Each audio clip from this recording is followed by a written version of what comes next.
আসসালামু আলাইকুম। কেমন আছেন সবাই? আশা করি সবাই ভালো আছেন। আজকে আমার বারান্দার গাছগুলো আমার আপুদের মাঝে শেয়ার করছি। আপুরা, আজকে অনেকগুলো ফুল ফুটেছে। এই গাছটা আমার বোন আমাকে দিয়েছিল। মাশাআল্লাহ, অনেকগুলো ফুল ফুটেছে। আসলে বেলি ফুল আমার খুব পছন্দের ফুল, তাই এতগুলো ফুল দেখে আমার আজকে একটু খুশি লাগতেছে।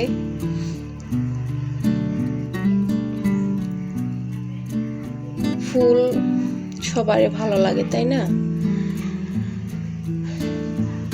অনেক সুন্দর।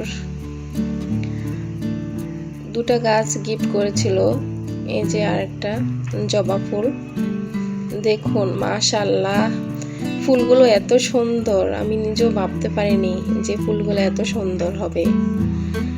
আমি ভাবছিলাম হয়তো নর্মাল জবা, কিন্তু না, ফুলটা অনেক সুন্দর ছিল।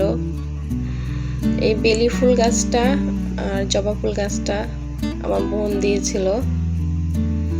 সত্যি বোন, তুমি যদি আমার ভিডিওটা দেখে থাকো, আমাকে কমেন্ট করে অবশ্যই জানাবে। আর তোমাকে অসংখ্য ধন্যবাদ। আপুকে ভালোবেসে এত সুন্দর আপুর পছন্দের গাছগুলা গিফট করেছ।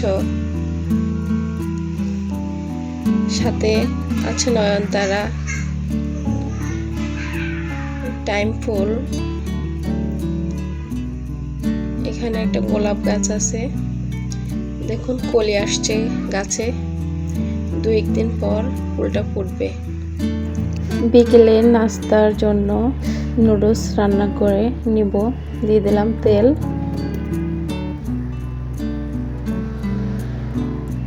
দিয়ে দিব পেঁয়াজ কুচি,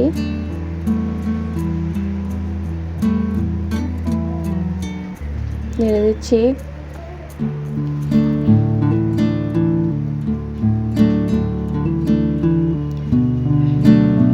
দিয়ে দেবো কুচানো গাজর,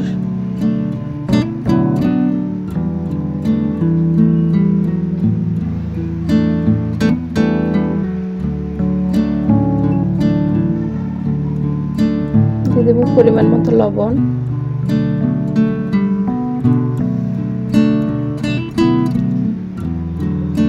মিশিয়ে নিচ্ছি।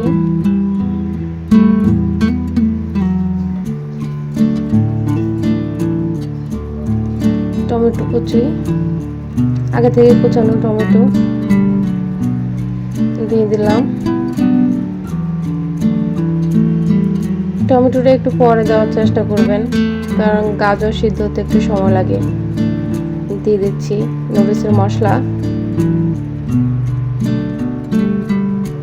এখানে আমি বাড়তি কোনো মশলা ইউজ করব না।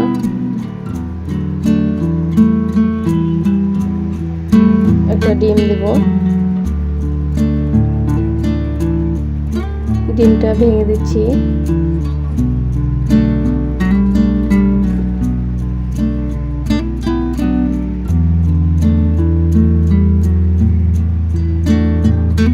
আগে থেকে রান্না করা গরুর মাংস ছোট ছোট করে কেটে দিয়ে দিলাম।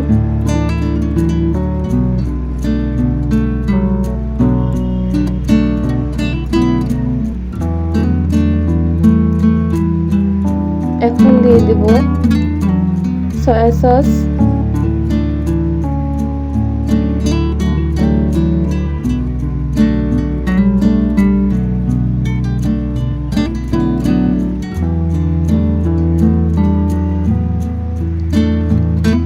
আগে থেকে সিদ্ধ করে রাখা নুডলস দিয়ে দিচ্ছি।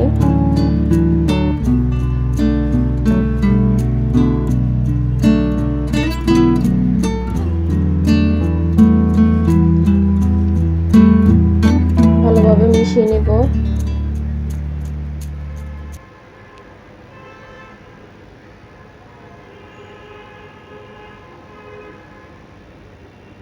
তো মিশানো শেষ।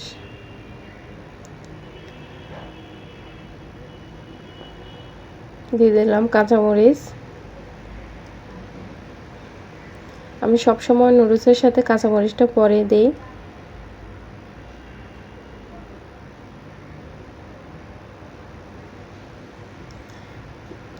খেয়াল রাখতে হবে যাতে নিচ দিয়ে না লেগে যায়।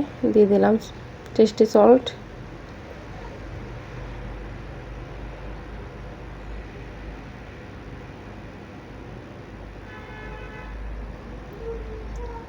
নেড়ে ছেড়ে দিয়ে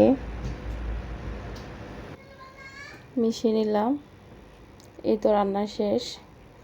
ভিডিওটি এখনও পর্যন্ত যারা দেখছেন প্লিজ একটা লাইক করে দেবেন, আর যদি একটু ভালো লেগে থাকে সাবস্ক্রাইব করে পাশে থাকুন। আল্লাহ হাফেজ।